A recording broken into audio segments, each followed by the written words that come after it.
qu'il est beau de louer Dieu, d'adorer notre Père. Que le nom du Seigneur Jésus soit adoré. Que le nom du Seigneur Jésus soit glorifié. Ce matin, Dieu va toucher le cœur d'une personne. Nous continuons nos enseignements sur la réforme. Pour ceux qui ne le savent pas, nous sommes dans une année de la réforme. 2019 a été placé sous la coupe de la réforme. Nous voulons que Dieu nous visite, nous voulons voir des choses autrement. Nous voulons rétablir la présence de Dieu au milieu de nous. Nous voulons rétablir le règne de Dieu au milieu de nous. Nous voulons rétablir la crainte de Dieu au milieu de nous. Nous avons donc commencé le dimanche dernier à parler d'un sujet très important sur les dons spirituels. Avant de commencer, je voudrais vous annoncer que les affiches de la conférence des familles, je ne sais pas si vous les avez téléchargées ou pas, Sam, pendant que je prêche, il faudrait que tu le mettes parce qu'on va le projeter tout à l'heure. Les affiches de la conférence des familles, la 5e édition de notre conférence des familles. J'encourage tous ceux qui ont des réseaux sociaux, Facebook, WhatsApp. Il faut distribuer, transférer ces messages parce qu'aujourd'hui, le moyen le plus efficace pour nous de toucher les personnes, c'est au travers des réseaux sociaux. Donc la 5e édition de cette conférence des familles aura lieu donc ici du 10 au 12 mai. Nous aurons l'occasion de recevoir un homme de Dieu qui nous vient d'Italie. C'est un homme de Dieu que le Seigneur utilise beaucoup. Et nous allons vraiment vivre des moments extraordinaires pendant 3 jours où on veut rendre les familles touchées. Alors prépare déjà quelqu'un à qui tu vas parler de cette conférence pour inviter des personnes. Nous avons, depuis le dimanche dernier, commencé un enseignement sur les dons spirituels. J'encourage le peuple de Dieu à prendre note parce qu'il y a certaines choses que Dieu nous donne, que Dieu libère dans nos vies. Il est vraiment important de garder ces choses, de les écrire, de les noter. Et cela va nous permettre de les méditer encore davantage et cela va nous permettre de grandir, n'est-ce pas, dans notre foi avec Dieu. Parce que une personne qui n'est pas enseignée, c'est une personne qui ne peut jamais être assez ferme dans sa foi avec Dieu. Et nous avons vu le dimanche dernier les dons spirituels donc, qui se trouvent dans 1 Corinthiens chapitre 12 à partir du verset 7. Or, à chacun la manifestation de l'Esprit est donnée pour l'unité commune. En effet, à l'un est donné par l'Esprit une parole de sagesse, à un autre une parole de connaissance selon le même esprit, à un autre la foi par le même esprit, à un autre le don des guérisons par le même esprit, à un autre le don d'opérer des miracles, à un autre la prophétie, à un autre le discernement des esprits, à un autre la diversité des langues, à un autre l'interprétation des langues. Un seul et même esprit opère toutes ces choses, les distribuant à chacun en particulier comme il veut. Donc je vous encourage vraiment à prendre note parce que c'est vraiment important ce que nous allons encore partager ce matin. Nous avons le dimanche dernier parlé du don de sagesse qui est donc le premier don spirituel que Dieu a donné comme cadeau à l'Église. Les dons spirituels sont importants pour l'édification de l'Église. La sagesse ici se définit comme étant la manière surnaturelle que Dieu nous donne pour pouvoir faire face à certaines situations de notre vie. Et je vous ai donné la sagesse que Dieu avait donnée à Joseph, la sagesse que Dieu avait donnée à Daniel, la sagesse, et je vous ai vraiment exhorté que il est important dans la vie d'avoir la sagesse, parce que la sagesse nous donnera de l'âge. On peut avoir un âge avancé, on peut avoir 80 ans, on peut avoir 90 ans, mais ne pas être sage. Et beaucoup de personnes pensent et croient que c'est le fait d'avoir un âge avancé, cela fait de nous une personne sage. Alors, la sagesse, c'est une chose importante, et c'est la sagesse qui vous donnera de l'âge.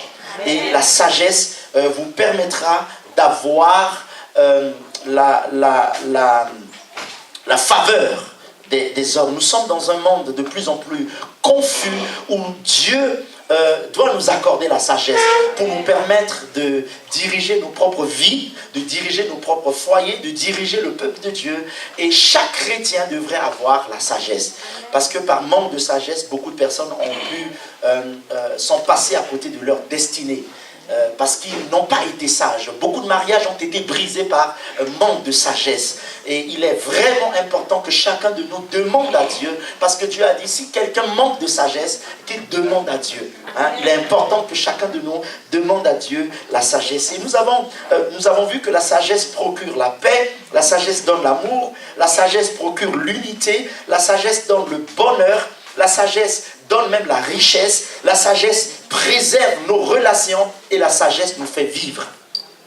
Nous avons vu le deuxième don spirituel qui est donc le don de la parole de connaissance, qui est donc une capacité surnaturelle que Dieu donne à certaines personnes de révéler certains événements inconnus. Et je vous ai donné le témoignage d'une personne qui était rentrée dans une église où sa vie a été dévoilée par un don de sagesse. De connaissance, de paroles de connaissance. Et donc ces paroles de connaissance se manifestent par généralement des visions où certaines personnes dorment, ils reçoivent des visions où Dieu ouvre leurs yeux et Dieu leur parle sur la vie de certaines personnes. Et ces paroles de connaissance se manifestent également au travers des songes, où il y a certaines personnes, ils reçoivent des songes, mais d'autres, ils reçoivent une pensée très forte dans leur cœur, où Dieu leur donne une parole au travers une pensée qu'ils reçoivent de la part de Dieu. Ceci étant dit, je ne suis pas en train de dire que toute parole vienne forcément de Dieu. Amen. Il y a des paroles qui ne viennent pas de Dieu. Amen. Mais on verra tout à l'heure ce qui nous permettra de distinguer ce qui est de Dieu et ce qui n'est pas de Dieu. Et nous avons vu ensuite le don de foi. Alors, il ne faut pas confondre le don de foi avec la foi qui nous amène au salut. Parce que nous... Tous qui sommes ici ce matin, c'est parce que nous avons cru au Seigneur Jésus que nous sommes sauvés. Et donc, pour être sauvé, il faut forcément avoir la foi. Mais le don de foi dont il est question ici, c'est une capacité surnaturelle qui nous amène à croire en Dieu malgré les événements auxquels nous pouvons être confrontés. Toutes les circonstances ou quelles que soient les situations auxquelles nous pouvons faire face, quelqu'un qui a le don de foi, il ne va jamais parler un langage négatif. Il va toujours croire, malgré les circonstances, il va toujours croire que Dieu est celui qui est capable d'opérer des miracles. Et ensuite, ce matin, nous allons voir un quatrième don spirituel qui est donc le don de guérison. Le don de guérison est un don important que Dieu donne à certaines personnes et que nous avons aujourd'hui besoin de ces dons dans nos églises qui permettent de libérer la puissance de Dieu afin de pouvoir guérir certaines maladies. On va lire avec vous Actes des Apôtres chapitre 14 verset 10. Actes des Apôtres chapitre 14 verset 10. La parole de Dieu déclare ceci. Il dit d'une voix forte, lève-toi, droit sur tes pieds. Et il se leva d'un bond et marcha. Est-ce que je parle à quelqu'un? Est-ce que je parle à quelqu'un? Il s'agit d'un boiteux de naissance. Cet homme était né boiteux. Et si vous lisez depuis le verset 8 à Lys, se tenait assis un homme impotent des pieds, boiteux de naissance, et qui n'avait jamais marché. Il écoutait parler Paul et dit, fixant les regards sur lui et voyant qu'il avait la foi pour être guéri, d'une voix forte, lève-toi droit sur tes pieds. Et il se leva d'un bond et marcha. Et donc cet homme était né boiteux. Cet homme n'a jamais marché de sa vie. Mais face au don de guérison, nous voyons ici que la puissance de Dieu est libérée et la puissance de Dieu a amené cet homme à se tenir sur ses pieds et cet homme a commencé à marcher. Le don de guérison, mes chers amis, se manifeste généralement dans la vie de ceux qui ont un appel évangéliste. Amen. Parce qu'ils ont reçu l'appel de prêcher l'évangile afin d'amener les âmes vers Christ. Mais vous savez qu'il y a certaines personnes qui sont tellement incrédules, ils ont besoin de voir la manifestation de la puissance de Dieu. D'où le don de guérison est important pour convaincre, pour amener les personnes incrédules à fléchir genoux devant le nom du Seigneur Jésus. Amen. Amen. Lorsque la médecine déclare que quelqu'un est atteint d'un cancer, lorsque la médecine déclare que tu es atteint d'une maladie incurable, mais le don de guérison ici, c'est un don qui permet à ce que la médecine ne peut pas guérir par les voies naturelles. La manifestation de la puissance de Dieu qui amène la personne à expérimenter la guérison divine. Un deuxième texte dans Actes des Apôtres chapitre 9 verset 34. Je parle toujours des dons de guérison. Actes chapitre 9 verset 34. Qu'est-ce qu'il est dit? Pierre lui dit, aîné, Jésus-Christ te guérit, lève-toi et arrange ton lit. Et aussitôt, il se leva. Nous voyons un paralytique ici, à qui Pierre s'est adressé, il s'est levé et il a commencé à marcher. Alors, je voudrais vous dire une chose, que le don de guérison marche en symbiose avec le don de foi. Amen. Amen. Parce que tu ne peux pas manifester le don de guérison si tu n'as pas le don de foi. Amen. Généralement, ceux qui manifestent le don de guérison, ce sont ceux qui ont le don de la foi. Il faut déjà être courageux de voir un paralytique sur un fauteuil et de lui dire « Lève-toi et marche ». Il faut être un audacieux de voir quelqu'un qui n'a jamais regardé, un aveugle, et de lui dire « Regarde, vois ». Amen.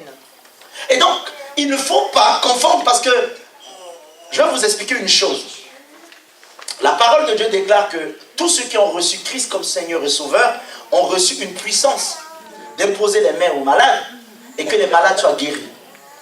Nous avons reçu de la part de Dieu cette puissance, le Saint-Esprit, qui nous permet d'imposer la main, que nous ayons le don ou pas, que nous imposons la main aux malades et qu'ils soient guéris. Mais celui qui a le don s'opère différemment de cette promesse qui a été libérée sur nos vies quand Jésus devrait monter au ciel.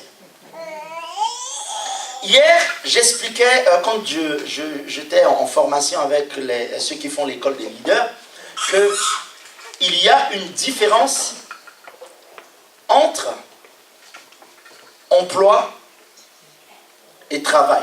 Amen. Amen. L'emploi, c'est ce que je fais et qui me permet de gagner mon gagne-pain. Mais le travail, c'est ce pourquoi j'ai été créé. Amen. Il y a des personnes qui font des emplois, mais ils n'accomplissent pas leur travail. Le travail, c'est une aptitude que Dieu a déposée en toi. Une certaine capacité. C'est ce que tu es capable de faire sans te fatiguer, sans te lasser, sans recevoir une rémunération. Chaque matin, je me lève le matin, péniblement, je vais prendre le train pour aller travailler. C'est un emploi. Mais le travail, c'est ce que tu es capable de faire. Amen. Sans pour autant bouder, sans pour autant te fatiguer. Il y a beaucoup de personnes qui font les emplois, mais ils n'ont jamais fait leur travail. Amen. Et donc, ce qui permet de savoir la différence entre emploi et travail, eh bien, c'est le travail, c'est cette capacité, c'est un don, c'est un talent naturel que Dieu a libéré dans ta vie pour te permettre de rentrer pleinement dans ta destinée. Amen. Et lorsqu'on parle de don ici, de guérison, mes chers amis, ce sont ceux qui manifestent cette aptitude, ce don d'une manière naturelle, où la guérison n'est plus un prodige pour lui, où la guérison devient naturelle. Et quand il impose la main à quelqu'un d'une manière naturelle, automatiquement ou instantanément, d'une manière ou d'une autre, la personne reçoit la guérison. Amen. C'est pour ça que vous allez voir que certaines personnes ou certains hommes de Dieu manifestent ce don. Où on leur amène des stropiés, on leur amène des paralytiques, on leur amène des aveugles. Mais d'une manière naturelle, quand ils imposent la main, automatiquement, les personnes sont visitées, les personnes sont guéries. Pourquoi? Parce que c'est un don. Mais même toi qui n'as pas le don, tu peux prier si tu as la foi au nom du Seigneur Jésus pour que quelqu'un soit sauvé. Je ne suis pas en train de dire qu'à partir d'aujourd'hui, comme tu te dis que je n'ai pas le don de guérison, je n'ai pas besoin de prier pour un malade ou une malade. Non. Parce que Jésus a dit, il est dit dans la parole, à tous ceux qui l'ont reçu, à tous ceux qui l'ont reçu, il leur a donné le pouvoir. Donc si tu imposes la main par le nom de Jésus, par la foi, attends-toi à ce qu'il se passe un miracle. Et aujourd'hui, de nos jours, ce don spirituel a disparu dans les églises. Généralement, on pense que le don de guérison est réservé au ministère. On pense que le don de guérison est réservé aux pasteurs, aux prophètes. On n'a pas besoin d'être un pasteur pour avoir le don de guérison. On n'a pas besoin d'être un pasteur pour avoir le don de sagesse. Je vais vous dire une chose qui va peut-être vous étonner. Généralement, des personnes auprès de qui je recueille des conseils, ils ne sont même pas des pasteurs. C'est des personnes qui ont une certaine sagesse et quand ils me donnent des conseils, je vous assure, je vois l'accomplissement de ce qu'ils me disent. Amen. Et pourtant, ils ne sont pas pasteurs. Mais ils ont des dons. Ce don, c'est un don de sagesse. Et donc, on n'a pas besoin forcément d'être pasteur, apôtre, évangéliste pour avoir le don de guérison. Et il y a beaucoup de personnes qui ont le don de guérison, mais qui ignorent qu'ils ont le don de guérison. Pourquoi? Parce qu'ils n'ont jamais pris le courage d'expérimenter ce don. Quand quelqu'un tombe malade dans la famille, ils appellent le pasteur à 4 h du matin. Est-ce que tu peux venir prier? Est-ce qu'ils ont ce don? Ils n'ont jamais eu l'audace d'imposer la main à quelqu'un et de dire au nom de Jésus, sois guéri. Beaucoup de dons comme ça sont enfuis dans notre histoire parce que les gens n'ont jamais été courageux de commencer à manifester des dons spirituels. Et donc ce don, dans un pays comme la France, a besoin de se manifester dans nos églises. Parce que nous sommes dans une société dans laquelle les gens raisonnent tout. Les gens n'y croient même pas. Les gens n'y croient pas. Les gens assimilent la science avec la religion. Amen. Mais il y a certains niveaux, mes chers amis, où l'Église, et j'ai toujours dit, le plus haut niveau d'évangélisation que l'Église doit connaître, que l'Église doit commencer à pratiquer à partir de maintenant pour que la France soit sauvée, c'est de manifester la puissance de Dieu. Amen. C'est de manifester la puissance de Dieu. Lorsque cliniquement, lorsque médicalement, la médecine va déclarer qu'une personne est atteinte d'un cancer et que par le nom du Seigneur Jésus, et que la personne va expérimenter une guérison d'une manière surnaturelle, lorsqu'il va faire des tests, des examens, et que la médecine constate que le cancer a disparu dans son corps, ils vont se poser des questions. Amen. Amen. Ils vont se poser des questions. Amen. Nous avons besoin d'expérimenter ces dons dans nos églises. Les dons de guérison. Et ces dons ont été donnés pour l'édification de l'église. Amen. Il y en a qui utilisent ces dons pour faire leur commerce. Il y en a qui utilisent ces dons pour s'acheter des voitures. Il y en a qui utilisent ces dons. Certes, quand Dieu te donne un don, c'est pour que tu sois prospère. Amen. Au travers de ce don. Mais ce don ne doit pas être un moyen de faire le commerce. Amen. Le don de guérison. Il y a un sujet que je voudrais souligner avant de passer au point suivant. Moi, j'ai déjà entendu ça. Certains chrétiens qui refusent de prendre des médicaments, de suivre des traitements parce ils disent que, Dieu est contre que je prenne mes médicaments. Dieu va me guérir de toute façon. Et puis, voilà. Moi, j'ai déjà vu quelqu'un qui est décédé suite à un tel acte. Je ne suis pas en train de dire que je n'ai pas la foi. Je ne suis pas en train de vous dire que je ne crois pas que Dieu peut guérir quelqu'un. Mais je veux vous dire une chose. Pour moi, pour ma vie, pour ma façon de voir, pour ma vie de chaque jour,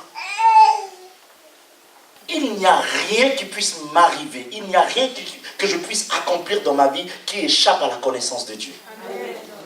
Ce qui veut dire que Dieu est bien capable d'utiliser un médicament pour me guérir. Amen. La médecine dira que, c'est le traitement, mais je ne pense pas que c'est ce traitement qui m'a guéri. C'est la puissance de Dieu qui a agi au travers de ce traitement. Pour vous faire comprendre quelque chose, il y a des personnes qui utilisent les mêmes traitements mais qui n'ont jamais été guéries. Je connais des personnes qui sont atteintes de la même pathologie, ils sont suivis de la même manière, mais l'autre n'est pas guéri.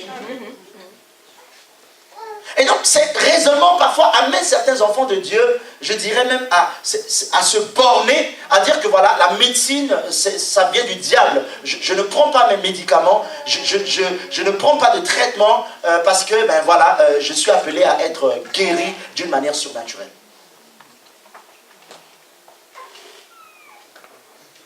Quelqu'un avait été atteint du diabète un jour, il avait fait une crise et ils étaient persuadés que Dieu allait le guérir. Quand sa belle famille est venue pour qu'on l'amène à l'hôpital, non! Dieu nous a parlé par la prophétie qu'il serait guéri. Et ils se sont entêtés comme ça des jours, et sa situation s'est dégradée et quelques temps plus tard, il est mort. Je ne pense pas que quand Dieu parle, il revient sur sa parole.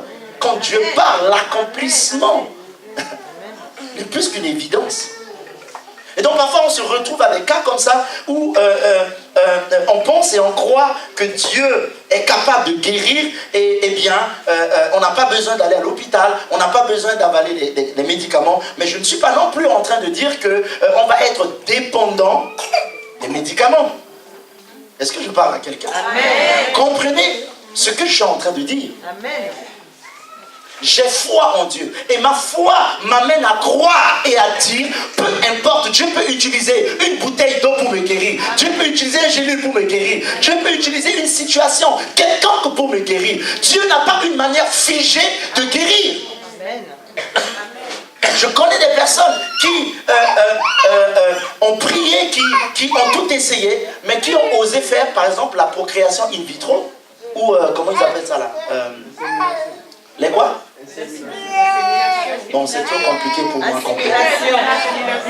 Assimilation. Bon, voilà. Comprenez seulement ça.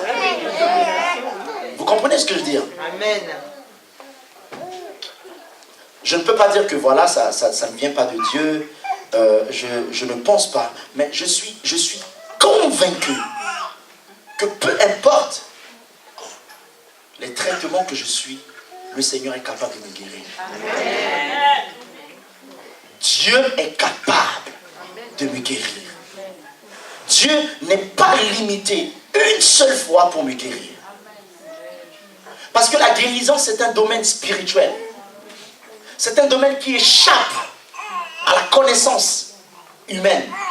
C'est un domaine qu'on ne peut pas comprendre, qu'on ne peut pas raisonner. Dieu guérit quand il veut et comme il veut. Amen.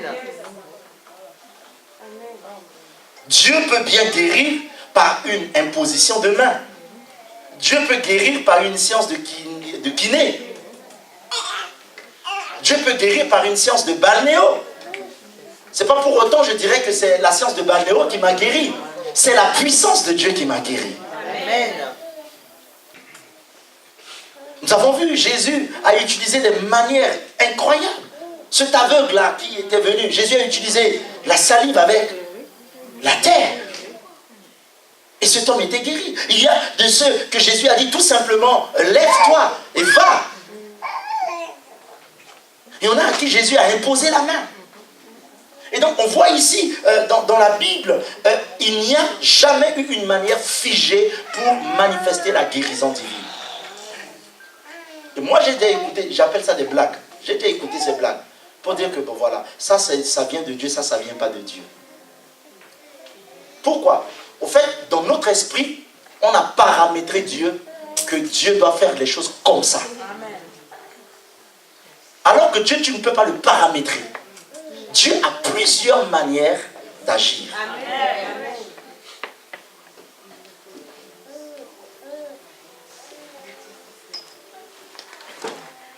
C'est pour cette raison,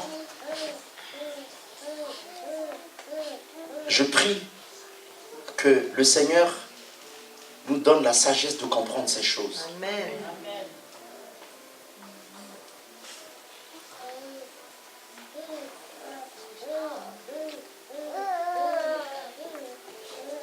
Le cinquième don spirituel, c'est le don du miracle. Nous voyons ici que le miracle, c'est un don dont l'Église a besoin pour manifester la puissance de Dieu. Les Égyptiens devant la mer Rouge, en Exode chapitre 7, versets 3 à 4, par l'intermédiaire de Moïse, Dieu a frappé la mer en deux et la mer s'est ouverte. Nous avons vu en Exode chapitre 17, verset 6, où Dieu a dit à Moïse de frapper le rocher et que le rocher a commencé à donner de l'eau. Nous voyons dans 1 Roi chapitre 17, verset 17 à 24, la résurrection de la veuve de Sarepta. Nous avons vu les miracles des eaux du Jourdain. Nous avons également vu la multiplication du pain en Matthieu chapitre 14, verset 13 à 24. Nous avons vu en Matthieu chapitre 8, verset 26, les tempêtes qui ont été apaisées par la puissance de Dieu. Donc le miracle, par définition, nous pouvons dire que c'est tout ce qui sort de la logique humaine, tout ce qu'on ne peut pas raisonner, tout ce qu'on ne peut pas comprendre, tout ce qui échappe au rationnel, tout ce qu'on ne peut pas raisonner, il s'agit du miracle. Comment expliquerez-vous par un simple coup de bâton le rocher qui se transforme en une source d'eau? Comment expliquerez-vous une mer si immense qui se divise en deux et que les enfants d'Israël se mettent à traverser la mer? Amen. Comment expliquerez-vous quelques morceaux de pain qui se multiplient et qui devraient nourrir plus de 5000 personnes? Il y en a qui croient et qui disent aujourd'hui que oui, il n'y a plus de miracle. De toute façon, quand on voit telle chose, on dit ça vient du diable. Ça vient du diable, ça vient du diable, ça ne vient pas de Dieu. J'ai déjà vu un homme de Dieu. Vous connaissez les nains, des personnes petites de taille. Il a prié pour des nains et ils ont poussé. Et puis les gens ont commencé à dire que non, ça vient de Satan. Ça, c'est la magie. Pourquoi les gens disent c'est la magie? Parce que pour eux, Dieu est capable seulement de guérir des maux de tête. Dieu est capable de guérir le palu, les caries dentaires. Ça, Dieu peut le faire. Mais faire pousser des nains pour qu'ils grandissent, ça là, c'est diabolique. Si tu parles comme ça, c'est parce que tu n'as pas encore connu la puissance de Dieu. Amen. Jésus disait aux pharisiens, vous êtes dans l'erreur parce que vous ne connaissez ni les Écritures, ni la puissance de Dieu. Amen. Je ne pense pas que celui que je prêche, celui que je sers, est limité. Le don de miracle, c'est une capacité surnaturelle qui amène à vivre le surnaturel. Et que tout ce qui est rationnel ne peut pas expliquer. On ne peut pas comprendre. J'ai écouté le témoignage d'une femme en Côte d'Ivoire qui n'avait pas d'utérus, qui a procréé. Comment expliquerez-vous une femme qui n'a pas d'utérus? Il y a des personnes ici qui ont fait la médecine, qui peuvent m'expliquer, elle n'a pas d'utérus, mais elle a eu à enfanter. Comment expliquerez-vous, scientifiquement parlant, ce fait? Ça s'appelle le miracle. Amen. Et je veux ce matin lancer un défi à tous ceux qui pensent et qui croient que de nos jours, il n'y a plus de miracle. Je veux le dire haut et fort que le temps du miracle n'est pas passé. Amen. Jésus faisait des miracles hier, il est capable de le faire encore aujourd'hui et il le fera encore et encore et encore. Le temps du miracle. Nous avons besoin de voir ces dons se manifester aujourd'hui, même dans nos églises. Amen. Nous avons vu Jésus ressusciter des morts. Nous avons vu la manifestation de la puissance de Dieu. Maintenant, je voudrais vous dire une chose. Aujourd'hui, il y a tellement de miracles. Mais je veux encore vous assurer que tous les miracles que vous voyez de nos jours ne viennent pas de Dieu. Il y a des miracles qui ne viennent pas de Dieu. Les vrais miracles sont des miracles qui glorifient Dieu. Amen. Les vrais miracles sont des miracles qui honorent Dieu, qui nous amènent à élever Dieu, à reconnaître la puissance de Dieu. Mais parfois je vois de ceux qui font des miracles et qui deviennent comme des vedettes, comme des stars. Regardez-moi, je fais des miracles. Regardez, c'est grâce à moi. Le vrai miracle n'a pas besoin de se frapper la poitrine. Amen. Le vrai miracle de Jésus, quand on voit Jésus, quand il fait des miracles, parfois il disait même, n'en parle pas. Est-ce que je parle à quelqu'un? Amen. Certes, Dieu fait des miracles, mais je veux vous dire que tous les miracles ne viennent pas de Dieu. C'est pas moi qui le dis, c'est la parole de Dieu qui le dit. C'est pas tous ceux qui viennent au nom de Dieu qui font des miracles qui sont forcément de Dieu. Il y en a qui parlent au nom de Dieu, qui font des miracles au nom de Dieu, mais Dieu ne les reconnaît pas. C'est pour cette raison, vous devrez faire attention. Des chrétiens qui courent d'église en église pour chercher des miracles, pour chercher l'onction, pour chercher la puissance de Dieu. Vous entendez qu'un pasteur est venu, il a beaucoup de miracles, il fait tomber les gens, il fait accoucher des femmes, il fait donner le travail aux gens. Oui, ce pasteur, il a tellement l'onction, on court. On court derrière le miracle, mais on ne court pas derrière Jésus. Amen. Le vrai miracle, c'est ce qui nous amène et qui nous rapproche de Jésus. Amen. Est-ce que vous savez, de nos jours, il y a des pasteurs qui font des pratiques, des pasteurs qui font les invocations des morts, qui font des choses pour influencer les gens et remplir leur église. Mais il faut avoir le discernement pour reconnaître que tel miracle vient de Dieu et tel miracle ne vient pas de Dieu. Dieu fait des miracles de nos jours. Et donc le don de miracle ici, c'est tout ce qui est irrationnel, qu'on ne peut pas expliquer. Moi j'ai déjà écouté un pasteur Karambir, il a voyagé sans visa, depuis la Côte d'Ivoire jusqu'à Londres, c'est ça. Il a prié, il s'est présenté à l'aéroport comme ça. Il a tendu le passeport. Il n'avait même pas le visa sur le passeport. Il s'est mis à parler en langue. Les militaires l'ont vu longtemps. Et puis quand il a expliqué ça, je me suis dit, mais c'est hallucinant. Ça s'appelle le miracle. Amen. Ça s'appelle le miracle. Vous imaginez le nombre de contrôles quitté depuis Burkina Faso. Il transite par Paris. Il descend ici, contrôle. Il prend encore l'avion ici, il atterrit à Londres, contrôle. Un passeport sans visa. Amen. Comment expliquerez-vous ça? N'est-ce pas un miracle?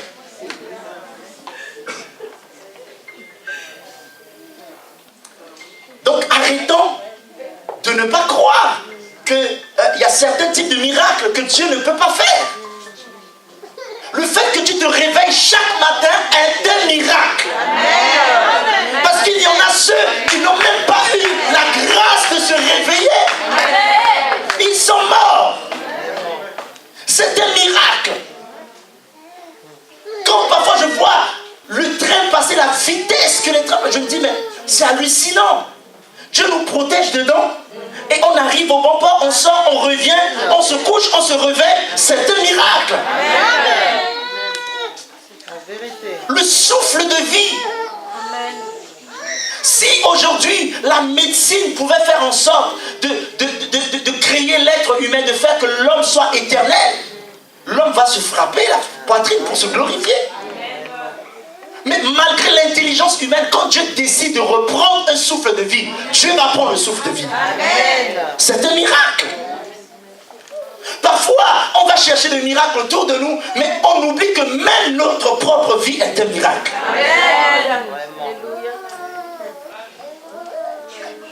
Nous devons vivre des miracles.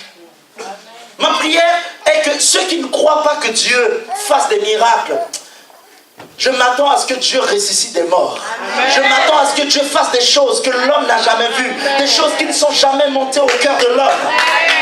Comment expliquerez-vous une femme qui a plus de 90 ans, qui donne naissance à un enfant? Sarah, ce n'est pas une histoire, ce n'est pas une légende, mais c'est la vérité. Allez à Jérusalem, vous allez voir des traces. C'est un miracle. Mais vous devrez être des chrétiens avertis pour ne pas courir de gauche à droite derrière les miracles. Aucun miracle ne vous sauvera. Le miracle, c'est pour nous ici. Le miracle n'amène personne au ciel. Il y en a, pour ceux, le miracle, c'est quelque chose d'étonnant. Mais je vous assure, le miracle n'est pas étonnant pour moi. Moi, je suis arrivé dans un pays que je me réserve de citer le nom. On m'a dit, pasteur, tu ne veux pas toucher un peu? Je dis, toucher quoi? Il dit, ah, ici, là, on touche un peu. Hein. C'est pour activer un peu. Je dis, quoi? Les gens trouvent normal. Ils prennent des morceaux de veste, leurs vestes, ils jettent comme ça, les gens sont versés par terre. Et puis les gens courent derrière eux. Il y a beaucoup d'onction là-bas, on va là-bas. Qu'est-ce que tu appelles onction? Donc pour toi, la tombée là, ça s'appelle onction. Les gens, ils ne comprennent pas. Vous êtes dans l'erreur parce que vous ne connaissez ni les Écritures, ni la puissance de Dieu. Amen. On court derrière les prophéties. Moi, je connais même ceux qui quittent la France, là, ils paient des billets d'avion, ils vont des milliers de kilomètres, ils vont chercher des prophéties. Je dis,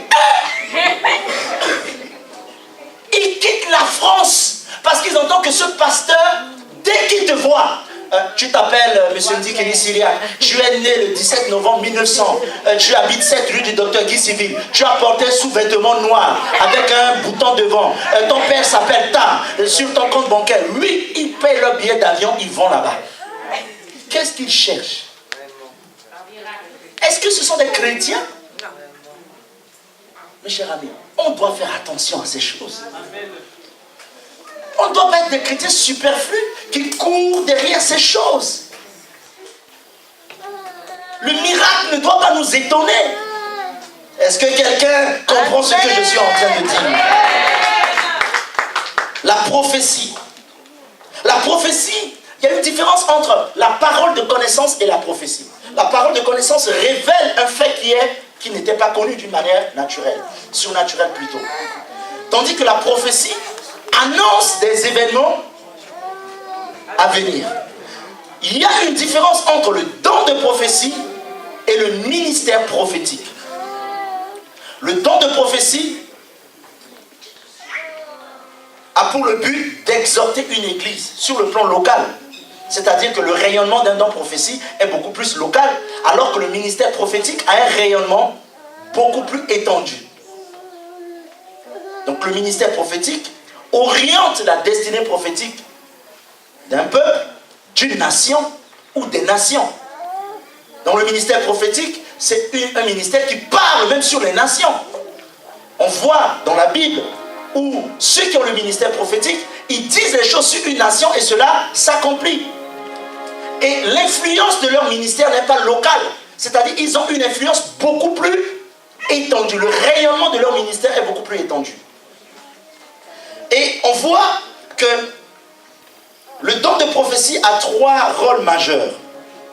En 1 Corinthiens chapitre 14, verset 3, le don de prophétie a pour le but d'édifier, d'exhorter et de consoler. Toute prophétie qui n'édifie pas, qui n'exhorte pas et qui ne console pas, je me pose la question, quel est le but de cette prophétie? Moi j'ai déjà vu des prophètes dire, ton numéro de téléphone c'est 06 09 64 83 13. Est-ce que c'est vrai ou faux? Oui, les gens acclamaient. Attends. Et puis ça fait quoi? Là tu vas voir un charlatan, demain il te dit donne-moi ta pomme demain. Et puis il va lire des choses. Pour moi, c'est pas une prophétie. Une vraie prophétie doit édifier, doit consoler et doit encourager. Amen. Les 3 fonctions majeures de la prophétie. C'est-à-dire que même si quelqu'un vient un jour dire que toi tu t'appelles Sylvie Nourri, oui, tu as 2 enfants, oui, bon tu as porté soutien-gorge tant. Et puis je vois ton numéro de téléphone qui ça. Et puis voilà. Est-ce que c'est vrai ou pas? Oui, oui, c'est vrai. Et puis on acclame le Seigneur. Et puis ça fait quoi? Vraiment. Amen. C'est du charlatanisme, c'est pas la prophétie. Une vraie prophétie doit consoler, doit encourager, doit montrer la voie. Amen. La prophétie par excellence, c'est la parole de Dieu. Amen. Arrêtez tout ce qui est bluff. Dieu n'est pas dedans. Vous pensez que Dieu est dedans? Dieu n'est pas dedans. Quelle est la différence entre ceux qui jettent leur courrier dans vos boîtes aux lettres? Appel gratuit, voyance, tant. Vous qui voulez les prophéties là, allez les appeler. Il n'y a pas de différence pour moi. C'est l'invocation des morts. Vraiment. Amen. Parce que ça n'édifie pas. Si vous lisez 1 Corinthiens chapitre 14, verset 3, la prophétie édifie. La prophétie exhorte, la prophétie console. Mais je ne suis pas en train de dire que toutes les prophéties sont fausses. Dans 1 Thessaloniciens chapitre 5, verset 20, la Bible dit, ne méprisez pas les prophéties, mais examinez-les. Vous ne devrez pas mépriser les prophéties, mais vous devrez les examiner. J'ai vu beaucoup de vies qui ont été détruites à cause des prophéties. Dieu m'a dit 1, 2, 3, 4. Dieu m'a dit 1, 2, 3, 4. J'ai reçu une prophétie 1, 2, 3, 4. Dieu m'a dit. Et Dieu te parle tout le temps. C'est-à-dire pour toi, là, Dieu ne s'arrête jamais pour te parler. Il y en a qui Dieu connaît même le numéro de leur téléphone direct. Il est aux toilettes 1, 2, 3, 4. Dieu l'appelle. Il est salle de bain. Dieu m'appelle. Dieu m'a dit. Dieu m'a dit. Les gens qui se marient avec les Dieu m'a dit. Les gens qui. Dieu m'a dit. Frère, Dieu m'a dit que tu es ma femme. Dieu m'a dit que tu es mon. C'est faux! Quand je suis allé vers ma femme, là, la première des choses, elle était même choquée. Je lui ai dit, sœur, tu me plais, il n'y a pas question de Dieu m'a dit ici.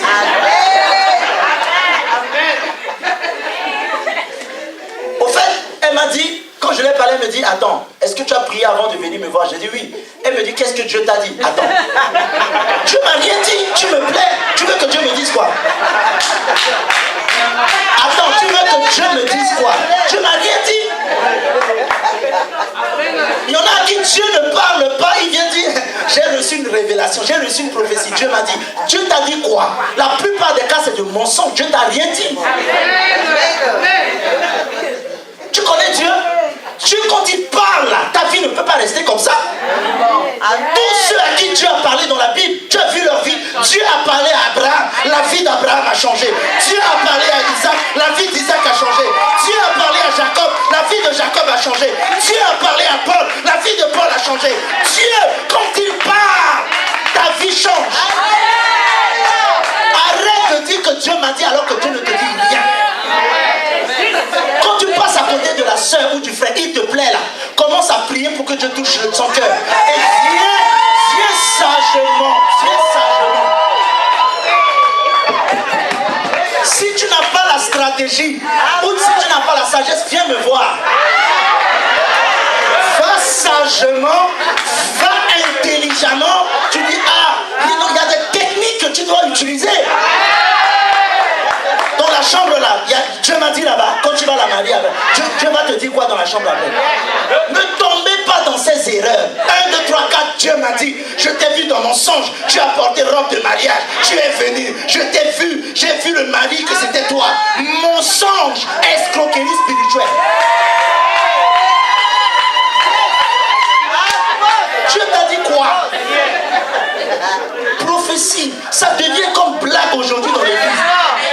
Dieu m'a dit, Dieu m'a dit, Dieu m'a dit. Moindre chose, pasteur, j'ai une prophétie.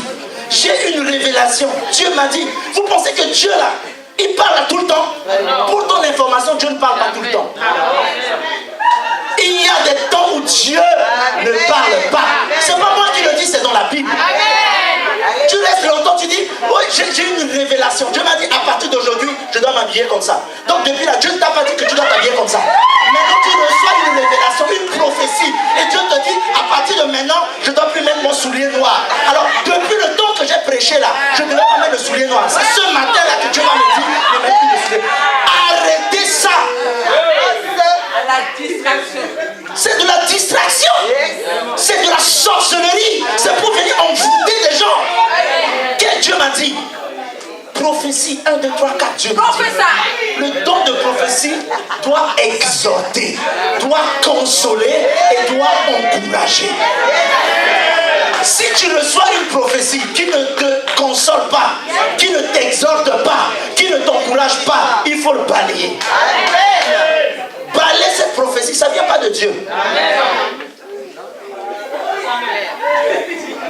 Est-ce que quelqu'un comprend ce que je dis? Je voudrais que tu acclames le roi des rois, le Seigneur des seigneurs. Je suis en train de dire tout simplement que l'Église doit avoir ce qu'on appelle le discernement. On ne doit pas refuser les prophéties. On ne doit pas les mépriser, mais on doit les examiner. Amen. Comment on examine une prophétie? On examine avec notre filtre, la parole. Vous examinez, quand une prophétie sort comme ça, vous amenez la prophétie dans le scanner. Vous scannez la prophétie. Vous faites passer, quand tu veux voyager à l'aéroport là, tu fais passer ton sac. Alors, même si tu caches quelque chose quelque part, dès que le sac passe là, madame, monsieur, venez ici, il y a quelque chose, objet dangereux dans le sac. Donc quand une prophétie sort comme ça là, tu l'amènes dans le scan de la parole de Dieu. Et quand la prophétie passe et que un signal sonne, tu dis non, ça là, objet suspect, ça ne passe pas, ça ne rentre pas dans ma vie, ça ne rentre pas dans mon cœur. Mauvaise parole, mauvais plan, mauvaise stratégie. Est-ce que je parle à quelqu'un? Et aujourd'hui, on aime ça. On devient des vedettes de prophétie. Et toi, viens ici, viens. Bon, voilà, tu t'appelles Moïse. Non, oui. Bon, je vois, oui, c'est vrai. Oui, c'est vrai ou pas? Oui, prophétie, acclamé. Et puis ça fait quoi? Le frère, demain, il repart là-bas, il fait toujours son même travail de souffrance. Sa vie ne change pas. Moi je suis fatigué de voir les gens qui viennent à l'église, on prophétise sur eux, on leur impose des pieds, on verse 10 litres d'huile sur eux, on les lave, on fait tout, mais leur vie ne change pas. Moi j'ai envie d'avancer, j'ai envie de changer, j'ai envie de vivre des choses. On te fait un bain d'huile, bain de scie, lavement des pieds, on te lave, on lave tout, et tous les jours, on lave, cuir d'âme sur cuir d'âme, ça fait quoi? Avance, papa. J'ai envie de prendre les gens par la main et leur vie change. Demandez tous ceux qui me côtoient là. Il y a des choses parfois je fais ici, je ne dis même pas. Je prophétise pas, il vient me voir par une sagesse, je lui dis frère, ton cas là, fais ça, ça, ça, ça. Il le fait, il vient me dire, ah papa, ça a marché. Je n'ai pas prophétisé sur lui. Amen. C'est parce qu'on ne connaît pas Dieu, on pense que Dieu a besoin de ces choses. Dieu n'a pas besoin de ces choses. Vous devrez, je ne suis pas en train de dire quand quelqu'un vient vous prophétiser, ça vient du diable. Non. Ne méprisez aucune prophétie. Mais quand une prophétie arrive, prenez-les, mais examinez-les à la lumière de la parole de Dieu. Amen. Amen. Discernement. Le don de prophétie. Et si je vais vous donner, parce que je vais aller un peu plus vite pour terminer, je vais vous donner 1 Thessaloniciens chapitre 5 verset 20 qui nous demande de ne pas mépriser les prophéties. Et vous allez voir que 1 Corinthiens chapitre 14 verset 3 nous dit que la prophétie est quelque chose qui doit être donné pour encourager l'église. C'est pour l'édification. C'est-à-dire quoi? Quand une parole de prophétie est donnée, ce n'est pas forcément le pasteur qui donne cette parole. Quelqu'un dans l'assemblée, la Bible dit, mais quand vous vous réunissez, si quelqu'un a un chant, il le chante. Comme tout à l'heure, maman Cécile qui a entonné un chant. Si quelqu'un a une parole, il libère, il donne ses paroles. Mais ces paroles doivent être là pour nous encourager, pour nous fortifier. Et je ne voudrais pas que le peuple de l'espace vie chrétienne soit comme ça. Ne courez pas derrière ces choses. Ces choses ont été données pour vous. C'est comme si vous avez quelque chose dans votre maison et vous allez chercher les choses ailleurs. Et beaucoup de chrétiens sont comme ça. Le 7e don, c'est le discernement. Il nous faut le discernement. Et c'est important d'avoir le discernement.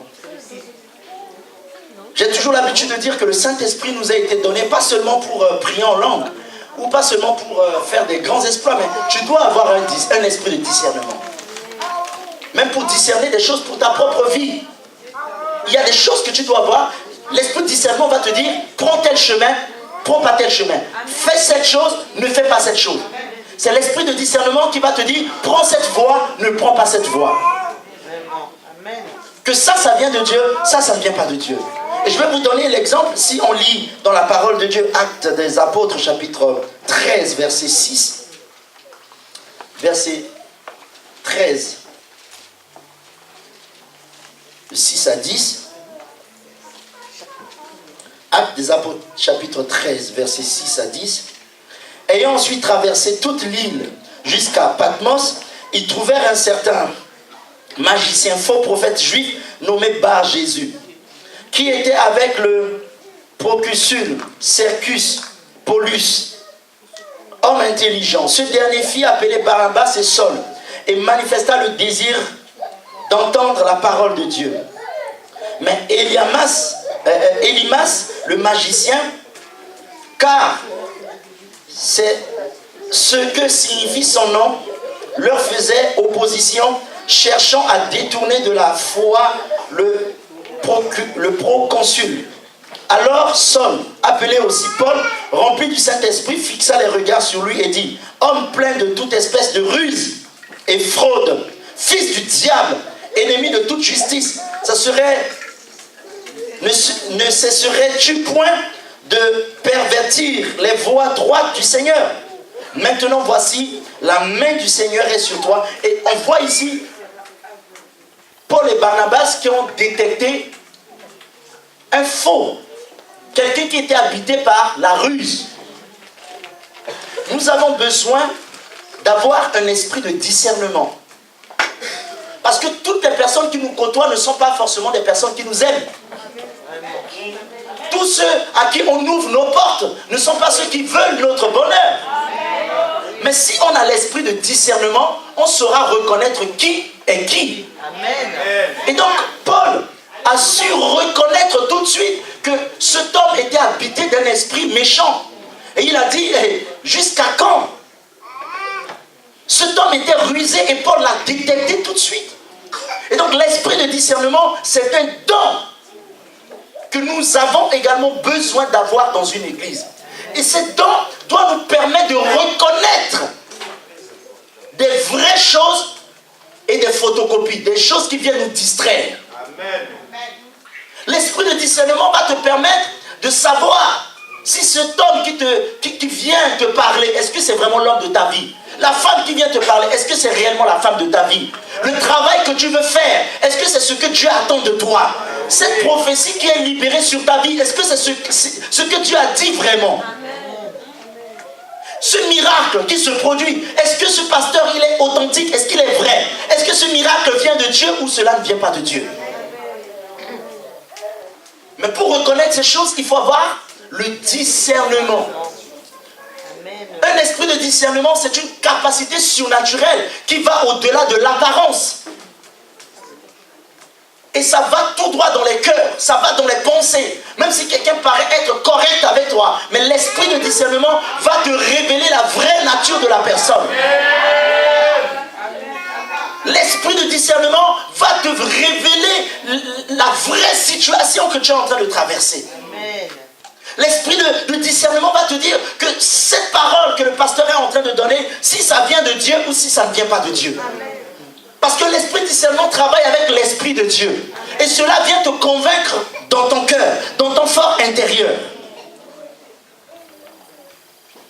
L'une des raisons pour lesquelles aujourd'hui beaucoup de chrétiens sont séduits de gauche à droite, ils courent derrière les prophéties, ils paient des billets, ils vont dans des milliers de kilomètres pour recevoir des prophéties, des miracles, parce qu'ils n'ont pas l'esprit de discernement. Pour eux, tous ceux qui parlent de Dieu viennent forcément de Dieu. Alors que tous ceux qui parlent de Dieu ne viennent pas forcément de Dieu. On peut bien parler au nom de Dieu, mais ne pas être de Dieu. Mais pour nous permettre de reconnaître ces choses, il nous faut avoir un esprit de discernement. Est-ce que je parle à quelqu'un?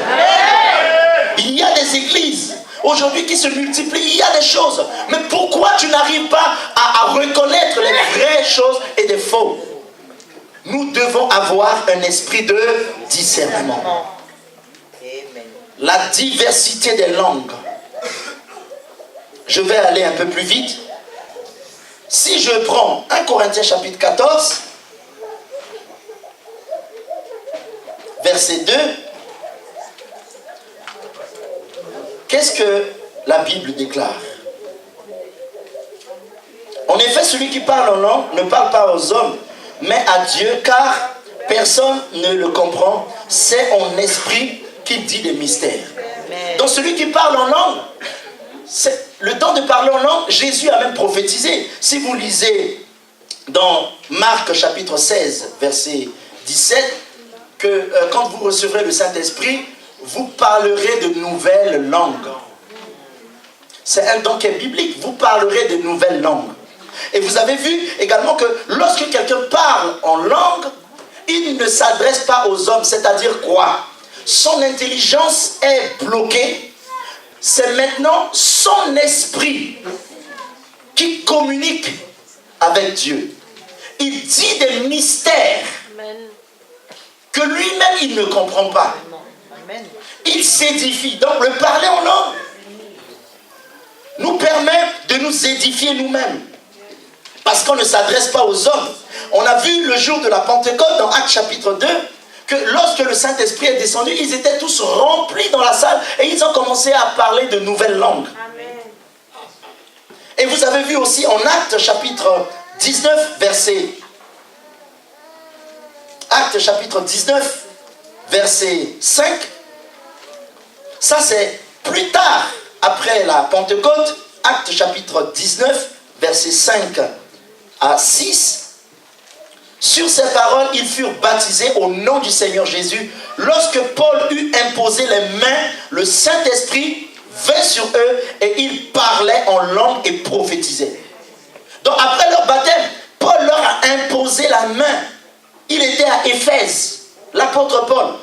Lorsqu'il leur a prêché l'évangile, ils ont été baptisés.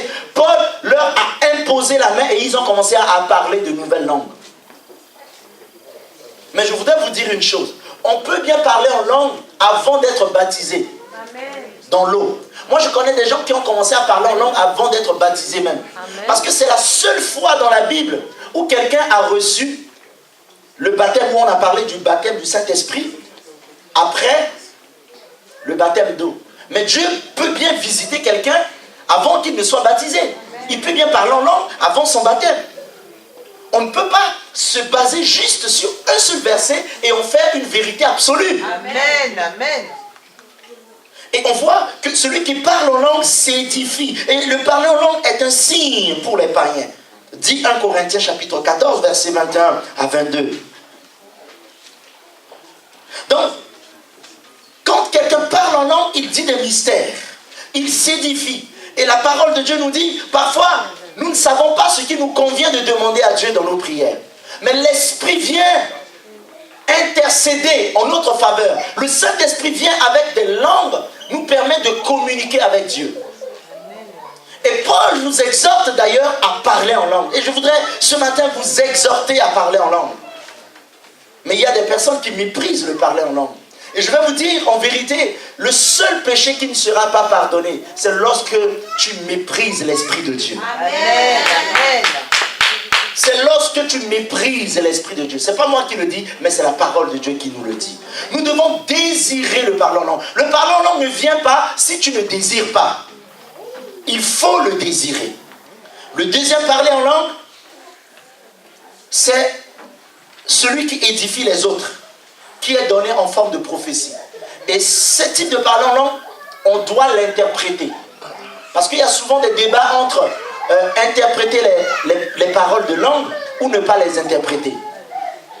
Mais lorsqu'une langue est donnée comme une prophétie, c'est-à-dire pendant que nous sommes là, quelqu'un libère une prophétie, mais il parle en langue, ce type de parler en langue doit être interprété. Parce que ce parler en langue est donné en forme de prophétie. Donc c'est Dieu qui nous donne une parole à l'église, mais il ne nous donne pas avec le langage commun que vous et moi nous connaissons, mais Dieu donne le parler en langue, mais dans une autre langue. Mais dans ce cas, il faudrait que dans l'assemblée, quelqu'un ait le don d'interpréter cette parole de prophétie qui est donnée en langue. Mais celui qui donne cette parole en langue est bien capable de l'interpréter.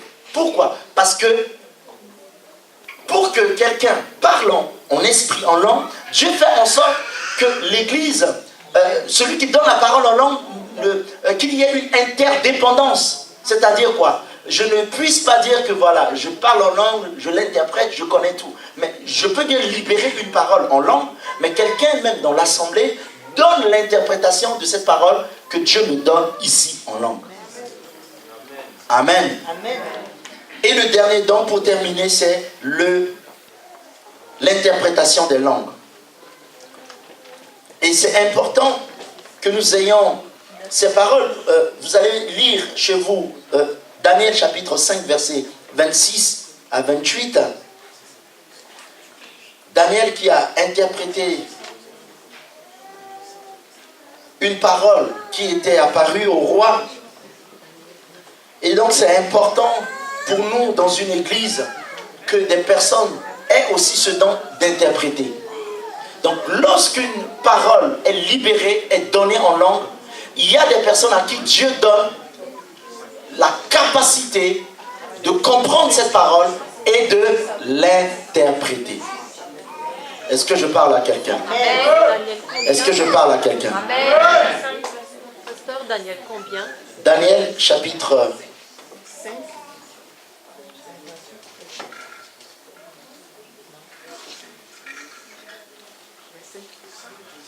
5, 26 à 28. Et 1 Corinthiens chapitre 14, verset 26. Donc le don d'interprétation ici, c'est lorsqu'une parole prophétique est donnée en forme de prophétie, cette parole doit être interprétée.